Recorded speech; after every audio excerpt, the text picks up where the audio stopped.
Sesuai dengan judulnya, di sini aku akan mempresentasikan sebuah materi yang bertema Proyeksi Presiden Republik Indonesia pada tahun 2024. Oh iya, sebelum lanjut ke video selanjutnya, jangan lupa like, comment, and subscribe ya. Yang pertama, saya akan menjelaskan materi mengenai sistem partai politik di Indonesia.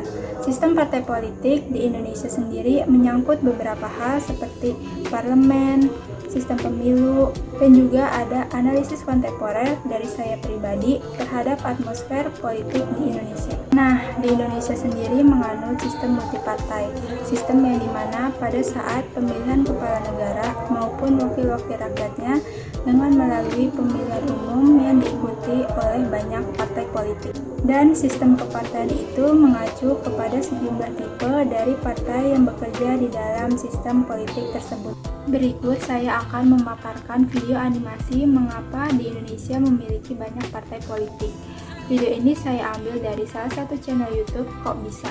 Berikut adalah videonya.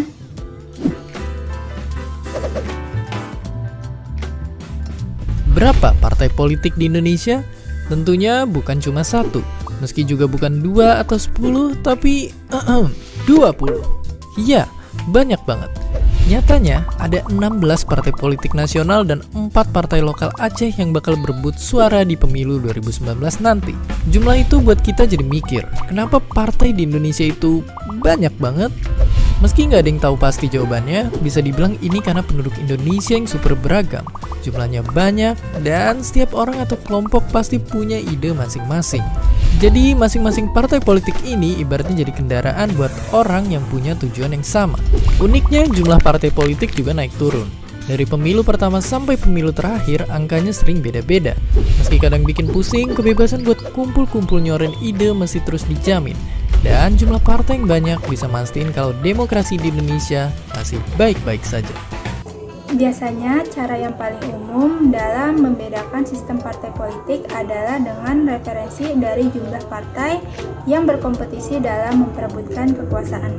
Dan dalam memperebutkan kekuasaan terhadap sistem parlementer terdapat hubungan yang saling membutuhkan antara pemegang kekuasaan eksekutif dengan kekuasaan legislatif. Di antaranya karena kelanggengan satu sama lain dalam pemerintahan yang membutuhkan dukungan dari lembaga masing-masing. Dan juga dikarenakan adanya pertanggungjawaban dari kabinet kepada parlemen sehingga mengakibatkan parlemen dapat membubarkan atau menjatuhkan mosi tidak percaya kepada kabinet-kabinet lain. Kabinet bisa saja dijatuhkan dengan alasan karena telah menjalankan kebijakan yang berbeda dengan yang telah disepakati bersama dengan parlemen. Peran partai politik sendiri telah memberikan kontribusi yang signifikan bagi sistem berpolitikan nasional, terutama dalam kehidupan masyarakat Indonesia yang dinamis dan sedang berubah.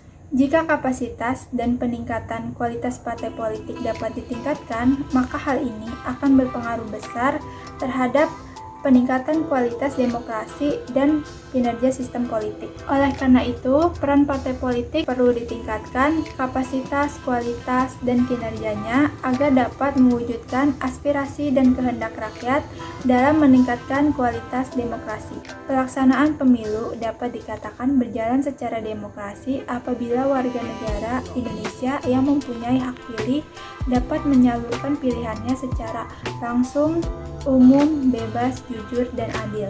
Karena banyaknya partai politik mengakibatkan para peserta pemilu sulit untuk mencapai pemenang mayoritas. Sehingga di sini saya dapat menyimpulkan bahwa partai politik memiliki kesinambungan terhadap jalannya pemerintahan termasuk dalam hal pemilu, di mana rakyat memiliki kebebasan untuk memilih pemimpin yang akan mereka pilih dari sekian banyak peserta partai politik yang menyalonkan diri. Dari sini, mungkin saja pada tahun 2024 nanti, proyeksi Presiden Republik Indonesia akan terjadi masa jabatan 3 periode Presiden Jokowi karena mendapatkan dukungan dari partai politik. Oke, segitu aja analisis dan materi yang dapat saya sampaikan mengenai proyeksi Presiden Republik Indonesia pada tahun 2024. Semoga apa yang saya sampaikan dapat memberikan banyak manfaat bagi kalian and enjoy this video. Bye-bye!